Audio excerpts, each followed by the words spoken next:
नमस्कार मित्रहो, SPM polytechnic Kumthe प्रस्तुत ब्रिज कोर्स यामध्ये मी आपलं सर्वांचं सहर्ष स्वागत करतो. मी प्राध्यापक Nimbalkar GC, electronics and telecommunication engineering department यामध्ये ॲज ए लेक्चरर म्हणून कार्यरत आहे. तर मित्रहो, आज आपण ह्या व्हिडिओद्वारे एक विशेष विषय आपण जाणून घेणार आहे. Electrical versus electronics engineering. तर हा इमेज पाहता आपल्याला लक्षात येतो की बरेच आपण डिव्हायसेस आपल्या घरामध्ये काही इलेक्ट्रिकल तर काही इलेक्ट्रॉनिक्स ऑपरेटेड साहित्य उपकरणे आपण घरामध्ये वापर करतो. पण आपल्याला ह्या नेमकं इलेक्ट्रिकल आणि इलेक्ट्रॉनिक्स ह्या दोन्ही विषयामध्ये नेमकं काय फरक आहे हे आपल्याला माहिती नाही आहे. तर आपण ह्या व्हिडिओद्वारे ह्या दोन्ही विषयामधले बेसिक काय काय व्यत्यास आहेत हे व्यत्यास आपण जाणून घेणार आहे. तर आपल्या माहितीप्रमाणे ह्या इमेजमध्ये दर्शवलेले सर्व उपकरण आपण घरामध्ये पाहून आहे किंवा आपण वापर करतो. तर हे उपकरणाचे नावं मी वन बाय वन वरून वाचत जातो आहे. सर्वांनी ते बघून घ्यावं. पहिलं उपकरण आहे इलेक्ट्रिक केटल, दुसरा आहे मिक्सर, तिसरा आहे रेफ्रिजरेटर, त्याच्यानंतर आहे इलेक्ट्रिक आयर, खाली आहे पहिल्यांदा फ्लोर मिल, त्याच्यानंतर आहे व्हॅक्यूम क्लीनर, त्याच्यानंतर आहे फूड प्रोसेसर, त्याच्यानंतर आहे मायक्रो ओव्हन.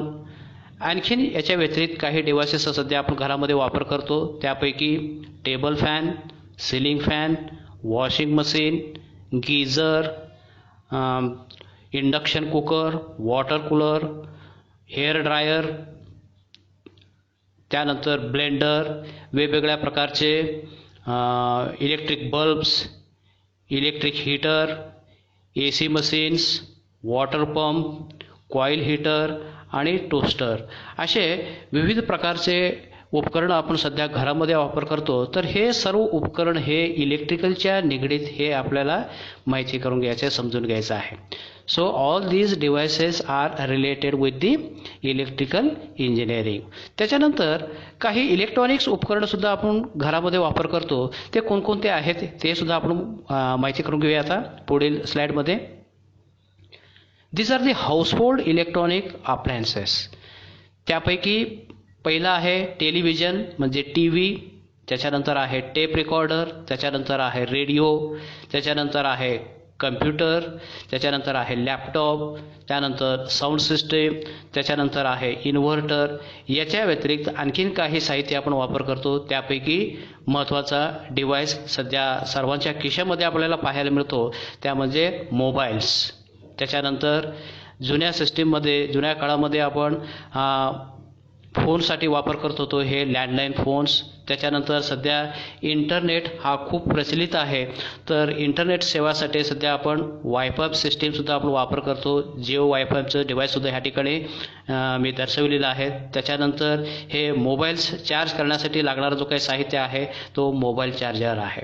तर अशा प्रकारचे इलेक्ट्रॉनिक साहित्यसुद्धा आपण घरामध्ये आपण पाहतो. तर इलेक्ट्रिकल उपकरण आणि इलेक्ट्रॉनिक उपकरण असे दोन्ही प्रकारचे उपकरण सध्या आपण बघून घेतलं तर नेमकं ह्या डिव्हायसेसमध्ये काय काय फरक आहेत हे आपण ह्या माहितीद्वारे आपण समजून घेऊया. आता पहिला महत्त्वाचा बाब रिअल फॅक्ट्स. काय काय रिअल फॅक्ट्स आहेत, नेमकं तोंडी ओळख, ह्या दोघांमधला तोंडी ओळख म्हणा किंवा व्यत्यास काय काय आहेत ह्या गोष्टी आपण जाणून घेऊया. मुद्दा number 1, electrical circuits have no decision making capability while electronic circuits have decision making capability. याचा अर्थ असा होतो तर इलेक्ट्रिकल ऑपरेटेड जे काही उपकरणे आहेत, जे डिव्हायसेस आहेत, जे मशीन्स आहेत, त्यांना कुठल्याही प्रकारचा डिसिजन मेकिंगचा कॅपॅबिलिटी नाही आहे. क्षमता नाही आहे. तर त्या उलटमध्ये इलेक्ट्रॉनिक्स सर्किटवरती ऑपरेट होणारे जे काय साहित्य आहेत, उपकरणे आहेत किंवा जे मशीन्स आहेत, हे सर्व स्वतःहून डिसिजन मेकिंग कॅपॅबिलिटी ठेवण्याचं क्षमता राखतात. मुद्दा number 2, an electric circuit simply powers machines with electricity. However, an electronic circuit can interpret a signal or an instructions and perform a task. याचा अर्थ असा होतो, इलेक्ट्रिक सर्किटमध्ये एखादा इलेक्ट्रिक उपकरण आपण वापर करतो, एखादं इलेक्ट्रिकल मशीन आपण वापर करतो, याचा अर्थ त्या उपकरणाला फक्त इलेक्ट्रिसिटी सप्लाय करण्याचंच काम या ठिकाणी इलेक्ट्रिकल ह्या विषयामार्फत होणार आहे. तर दुसऱ्या बाजूला इलेक्ट्रॉनिक सर्किटमध्ये नेमकं काय घडतं, तर त्या ठिकाणी डिसिजन मेकिंग कॅपॅबिलिटी आहे. डिसिजन मेकिंग कॅपॅसिटी असल्यामुळं एखादा टास्क आहे, तो टास्क आपल्याला वापर करायचा आहे, तो परफॉर्म करण्याचा जो काही कॅपॅबिलिटी आहे, हे इलेक्ट्रॉनिक सर्किटमार्फत आपल्याला नक्कीच हा उपयोगी होणार आहे, आपल्या लक्षात येणार आहे. आता उदाहरण जर सांगायचं झालं, आता समजा आपल्याला मोबाईलमध्ये वेगवेगळ्या प्रकारचे आपण ॲप सध्या आपण वापर करतो. तर समजा मला एखादा पर्टिक्युलर ॲप मला ओपन करायचं आहे, की मला व्हॉट्सअप ओपन करायचं आहे. लगेचच आपण व्हॉट्सअपच्या आयकॉनवरती जाऊन क्लिक केलं की आपलं व्हॉट्सअप हा ओपन होतो. याचा अर्थ ह्या डिव्हाइसला कसं कळालं की आपल्याला सध्या व्हॉट्सअप ॲप्लिकेशनच ओपन करायचं आहे. तर हे सगळ्या गोष्टी कशामुळे शक्य झालं, तर इलेक्ट्रॉनिक ह्या डिव्हायसेसमुळं हे गोष्टी शक्य होतो. त्याचं उदाहरण या ठिकाणी खाली सुद्धा आणखीन एक मी मेन्शन केलेलं आहे. For example, A microwave oven often beeps when it was finished cooking to inform the user that his or her meal is ready. सध्या आपण घरामध्ये म्हणा किंवा हॉटेल्समध्ये म्हणा, अशा प्रकारचे मायक्रो ओव्हन सध्या आपण वापर करतो.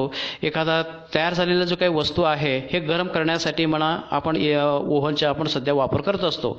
तर एखादा वस्तू आपण ओव्हनमध्ये ठेवलं की तो टास्क त्याने तो करणार आहे. जसं तो हीटअप होणार आहे, वस्तू तयार होणार आहे, वस्तू झालं की तो बीप साऊंड देतो, की जेणेकरून आतमध्ये ठेवलेलं जे काय तुम्ही जे वस्तू ठेवलेला आहे, तो वस्तू आता रेडी झालेला आहे, हे बीप साऊंडद्वारे तुम्हाला तो इन्फॉर्म करतो. याचा अर्थ हा तो स्वतःहून डिसिजन मेकिंग करण्याचा जो क्षमता आहे, तो स्वतः बाळगतो. हे आपल्याला ह्या इलेक्ट्रॉनिक्स उपकरणाद्वारे आपल्याला लक्षात येतो. आणखीन काही गोष्टी आहेत ते आपण माहिती करून घेऊया. आता मुद्दा number 3, electrical engineering refers to the power generation, power transmission and distribution of electrical energy, electrical machines, motors and its controlling. However, the main objective of this field is to provide the electrical power.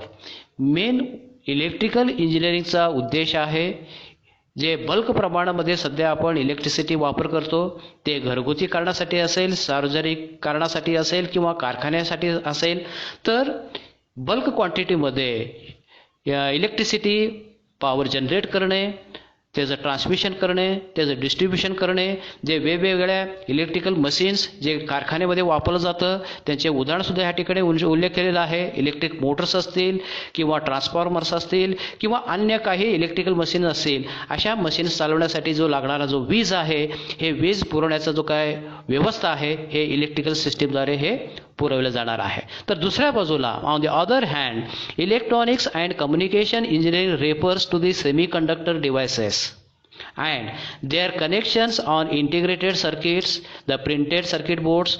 Moreover, the semiconductor devices are transistors, bipolar junction transistors and diodes etc. तर दुसऱ्या बाजूला इलेक्ट्रॉनिक्सच्या बाबतीत जर सांगायचं झालं, तर हे सर्व साहित्य हे सेमीकंडक्टर मटेरियलच्या निगडीत हे डिव्हायसेस आहेत. असे डिव्हायसेस कोणकोणते आहेत? एखादा इंटिग्रेटेड सर्किट असेल किंवा एखादा प्रिंटेड सर्किट बोर्डद्वारा बसवलं असेल, तर अशा साधनाद्वारे एखादा मायक्रो प्रोसेसर असेल, मायक्रो कंट्रोलर असेल, हे जे काही इलेक्ट्रॉनिक जे काय कॉम्पोनंट्स आहेत, ह्या कॉम्पोनंट्स मार्फत आपण वेगवेगळ्या जे काय ॲप्लिकेशन्स आहेत किंवा ते ॲप्लिकेशन रन करण्याचं किंवा डिसिजन मेकिंग करण्याचा जो काही टास्क आहे, तो टास्क पूर्ण करण्याचा जो काय कामकाज आहे, अशा डिव्हायसेस मार्फत आपण करतो. तर हे सर्व डिव्हायसेस हे हे सेमी कंडक्टिंग मटेरियल जे काही वस्तू आहेत, मटेरियल्स आहेत, अशा मटेरियलपासून हे तयार केलेलं जातं. आता उदाहरण म्हणून इलेक्ट्रॉनिकचे जे कंपोनंट्स आहेत ते कंपोनंट्स या ठिकाणी सुद्धा उल्लेख केलेलं होतं की ट्रान्झिस्टर्स, बायपोलर जंक्शन, डायोड्स, अशा प्रकारचे जे काही कंपोनंट्स आहेत हे सर्व इलेक्ट्रॉनिकचे कंपोनंट्स म्हणून या ठिकाणी उल्लेख होतो. त्याच्यानंतर की डिफरन्सेस काय आहेत हे आपण माहिती करून घेऊया. आता टेक्निकली ह्या दोघांमध्ये काय काय फरक आहेत हे जाणून घेऊया. आता मुद्दा number 1, the electrical devices changes the current into another form of energy like heat, light, etc., whereas the electronic devices controls the movement of electrons for performing the operation. या मुद्द्याचा अर्थ असा होतो तर इलेक्ट्रिकल एनर्जीचा वापर करून आपण दुसऱ्या एनर्जीच्या प्रकारामध्ये आपण काय करू शकतो, ट्रान्सफर करू शकतो. उदाहरण जर सांगायचं झालं, आता इलेक्ट्रिक फॅन घ्या, तर इलेक्ट्रिकल फॅनला आपण इनपुट म्हणून काय देतो तर इलेक्ट्रिकल एनर्जी, तर त्याच्यापासून मिळणारा जो आउटपुट आहे तो कुठला असणार आहे तर रोटेटिंग एनर्जी, ज्याला आपण मेकॅनिकल एनर्जी म्हणतो. बरोबर आहे.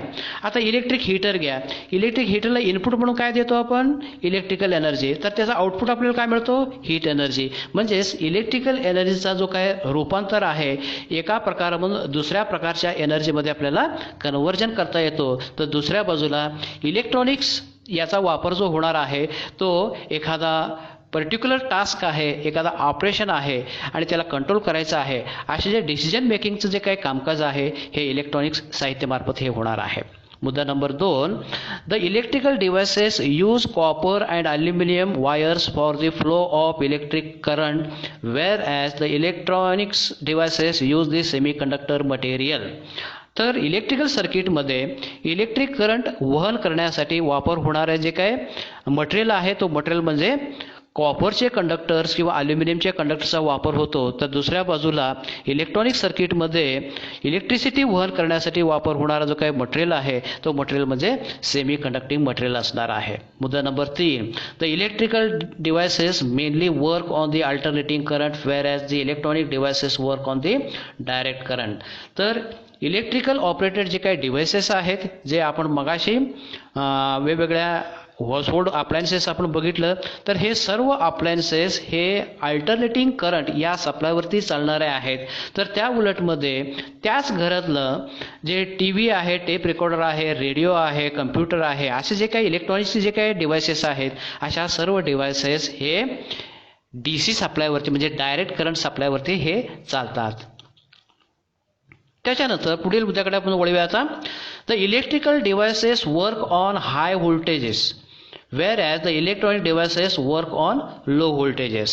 आता मगाशी सांगितल्याप्रमाणे जे इलेक्ट्रिकलचे जे काही साहित्य आपण घरामध्ये वापर करतो त्यांना लागणारा जो काही व्होल्टेज आहे तो सिंगल फेज 230 व्होल्ट AC हा सप्लाय वापर केला जातं. त्या उलटमध्ये जे TV आहे, टेप रेकॉर्डर आहेत किंवा कम्प्युटर आहेत असे जे काही साहित्य आपण त्याच घरामध्ये आपण वापर करतो असे हे सर्व साहित्य 12 व्होल्ट DC वरती चालतात. याचा अर्थ इलेक्ट्रॉनिक सिस्टीममध्ये लागणारा जो काही व्होल्टेज लेवल आहे तो कमी प्रमाणामध्ये लागतो. तर त्या उलटमध्ये AC सिस्टीममध्ये वापर होणारे जे काही डिव्हायसेस आहेत किंवा व्होल्टेजेस आहेत ते व्होल्टेजेस हायर रेटिंगचे असतात. पुढे the power consumption of the electrical devices is more as compared to the electronic devices. Power कंजम्पशनच्या बाबतीत जर सांगायचं झालं तर इलेक्ट्रिकल ऑपरेटेड जे काही डिव्हायसेस आहेत हे इलेक्ट्रॉनिक डिव्हायसेसच्या पेक्षा जास्ती पॉवर हे कंझ्युम करतात. पुढचं point, the conductivity of the electrical devices is hi wear as it is low for electronic devices. Conductivity म्हणजे इलेक्ट्रिसिटी कॅरी करण्याचा जो काय कॅपॅसिटी आहे हे इलेक्ट्रिकल डिव्हायसेसमध्ये जास्ती आहे. तर त्या उलटमध्ये इलेक्ट्रॉनिक डिव्हायसेसमध्ये इलेक्ट्रिसिटी कंडक्शन करण्याचा जो क्षमता आहे तो कमी प्रमाणामध्ये आहे. पुढील मुद्दा, the electrical devices do not manipulate the data wear as the electronic devices manipulate the data. तर इलेक्ट्रिकल ऑपरेटेड जे काही डिव्हायसेस आहेत एखादा डेटा ते मॅनिप्युलेट करू शकत नाही. तर त्या उलटमध्ये इलेक्ट्रॉनिक ऑपरेटेड जे काही डिव्हायसेस आहेत ते इझिली डेटा काय करू शकतात मॅनिप्युलेट करू शकतात. आता मॅनिप्युलेट करणे म्हणजे याचा अर्थ काय बाबा, आता एखादा साऊंड सिस्टीम आपण वापर करतो, त्या साऊंड सिस्टीम कशासाठी वापर करतो तर आवाज व्हॉल्यूम जो असणार आहे तो व्हॉल्यूम कमी जास्त करण्यासाठी आपण वापर करतो. म्हणजे अशा ठिकाणी आपण साहित्य काय वापर केलेला आहे तर ॲम्प्लिफायर डिव्हाइस म्हणजे इलेक्ट्रॉनिक ऑपरेटेड एक सर्किट आपण त्या ठिकाणी वापर केलेला आहे की ज्याच्या मार्फत आपला जो काय बोललेला जो काय आवाज आहे तो इझिली आपल्याला मॅनिप्युलेट करता येतं, कमी जास्त आपल्याला इझिली करता येतं. ते मात्र इलेक्ट्रिकल डिव्हाइसेसच्या बाबतीत मात्र शक्य नाही आहे. पुढील मुद्दा, the electrical devices directly works on the current due to which it gives the quick response. The electrons are the only moving charges of the electronic devices and hence their response of time is less. तर डिव्हायसेसच्या ऑपरेशनच्या संदर्भात जर सांगायचं झालं तर electrical operated जे काही devices आहेत हे क्विकली रिस्पॉन्ड होतात. तर त्या उलटमध्ये इलेक्ट्रॉनिक्स ऑपरेटेड जे काही डिव्हायसेस आहेत त्यांचं जो काय रिस्पॉन्स ऑफ टाईम आहे तो इलेक्ट्रिकलच्या निगडीत कमी आहे. पुढचा मुद्दा, the electrical devices is heavy and larger in size and hence require more space, whereas the electronics components are very smaller and placed on the single chip, or we can say it requires very less space. ज्या ठिकाणी आपण electrical operated devices वापर करणार आहेत असे electrical equipments हे साईजनी हे मोठे असणार आहेत. याचा अर्थ त्यांना बसवण्यासाठी सुद्धा लागणारा जागासुद्धा जास्ती लागणार आहे. तर त्या उलटमध्ये इलेक्ट्रिक ऑपरेटेड जे काही कॉम्पोनंट्स असणार आहेत हे लहान असल्यामुळं थोडक्यात ह्या इलेक्ट्रॉनिक कॉम्पोनंटपासून तयार केलेला जो काही डिव्हाइस असणार आहे तो डिव्हाइससुद्धा लहान असणार आहे. उदाहरण जर सांगायचं झालं तर सध्या आपण मोबाईल वापर करतो, साधा आपला शर्टच्या आपण पॉकेटमध्ये सुद्धा इझिली आपण हा डिव्हाइस आपण पुटअप करता येतो. ह्याला कारणीभूत काय असणार आहे तर अशा इलेक्ट्रॉनिक डिव्हाइसेसला जास्ती स्पेस आपल्याला लागणार नाही. पुढील मुद्दा, the electrical device is more dangerous as compared to the electronic device because in electric devices heavy short circuit occurs because of the fault which is very dangerous for life. तर या बाबतीत जर सांगायचं झालं तर इलेक्ट्रिकल ऑपरेटेड जे काही devices आहेत हे हाय व्होल्टेजवरती चालणारे असल्यामुळे थोडक्यात अशा डिव्हायसेसपासून आपल्याला स्वतःसाठी म्हणजे मानवासाठी काय आहे ते धोक्याचे आहेत. त्या उलटमध्ये इलेक्ट्रॉनिक ऑपरेटेड जे काही डिव्हायसेस आहेत हे 5 व्होल्ट 12 व्होल्ट 24 व्होल्ट 36 व्होल्ट असे कमीत कमी व्होल्टेज लेवलवरती ते ऑपरेट होत असल्यामुळं अशा व्होल्टेजपासून आपल्याला कुठल्याही प्रकारचा धोका होणार नाही आहे. हा एक आपल्याला फरक ह्या ठिकाणी लक्षात घ्यायचा आहे आपल्याला. शेवटचा एक मुद्दा, the fan transformer motor generators are the example of electrical devices whereas transistor thyristor microcontroller microprocessor are the example of the electronic devices. तर मागाशी सांगितल्याप्रमाणे इलेक्ट्रिकलचे जे काही मोठे मशीन्स आहेत ते मोठे मशीन्स या ठिकाणी मी आता आपल्या त्या चित्रामध्ये दाखवलेलं नव्हतं. तर एखादा कारखाने ॲप्लिकेशनसाठी असेल किंवा सार्वजनिक ॲप्लिकेशनसाठी असेल तर ट्रान्सफॉर्मर्स जनरेटर्स इलेक्ट्रिक मोटर्स अशा प्रकारचे जे काही बल्क मशीन्स आहेत हे वापरलं जातं. तर त्या उलटमध्ये इलेक्ट्रॉनिक्स जे उपकरणं आहेत त्यांचे उदाहरण जर सांगायचं झालं तर ट्रान्झिस्टर थायरिस्टर मायक्रो कंट्रोलर मायक्रोप्रोसेसर्स असे डिव्हायसेस सध्या आपण इलेक्ट्रॉनिक्समध्ये वापरलं जातं. असे वेगवेगळ्या प्रकारचे डिफरन्सेस आपण ह्या व्हिडिओद्वारे बघून घेतलं. तर अपेक्षा करतो तुम्हाला या दोन्ही सिस्टीममधला इलेक्ट्रिकल आणि इलेक्ट्रॉनिक्स अशा ह्या दोन्ही सिस्टीममधला फरक हे लक्षात आलं असेल. तर मी व्हिडिओ हा बघितल्याबद्दल धन्यवाद देतो आणि ह्या ठिकाणी थांबतो. धन्यवाद.